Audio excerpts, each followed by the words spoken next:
ये हाल है जी। मैं ठीक अल्हम्दुलिल्लाह, आप सुनाए? वल्लाह भाई यार किंग यार खेल दो, एक मैच ले दो यार। 2 गिलास पानी एक सज्जे च पा ते खब्बे च पा।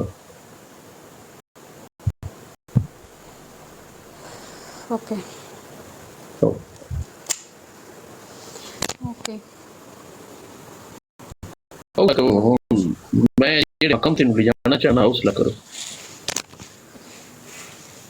हौसला करो। जेड़े मकाम ते मैं ले जाना चाहना ना हौसला करो। फिर साहब बसी भाई गोटा इत्थे है, गोटा किते नहीं जांदा। हौसला करो जिते जिते मैं ले जाना चाहना ना बस।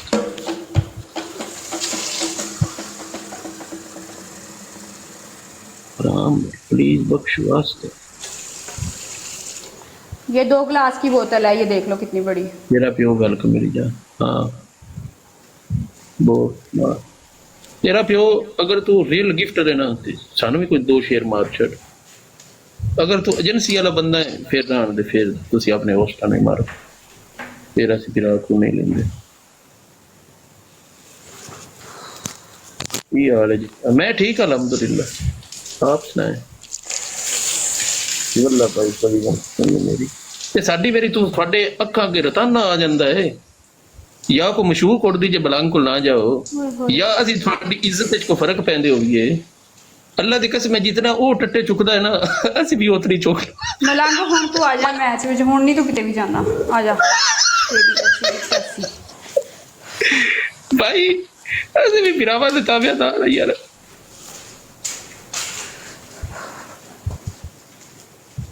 भाई मैं भाई तो ठंडा पानी था यार। गाइस गाइस ये जाना नहीं चाहिए हुण सुक्का। ओ यार भाई ये इंटरटेनमेंट हुंदी है। सिग्मा भाई वेलकम। मैच में आ मैं यार ना यार किंग मैच मैं में तेरा प्यो वल्ला बा खुदा, मैं मौला अली दी कसम है, ठीक है ना। मैं ये गल करना कि जेड़ा गिफ्ट नु अब्यूज करदा ना वो बंदा अपने प्यो दे ही नहीं। हैप्पी लाइफ ठीक है वेलकम। वो मैं जो प्योर हराम दा जेड़ा ट्रिपल में गिफ्ट नु जाना है अब्यूज करदा। यार। क्या है यार, मैं इस हद तक ये होस्टां दे खिलाफ हाँ कि इंटरटेनमेंट कीती करो, गिफ्ट नु अब्यूज करके हाइप ना बनाई करो।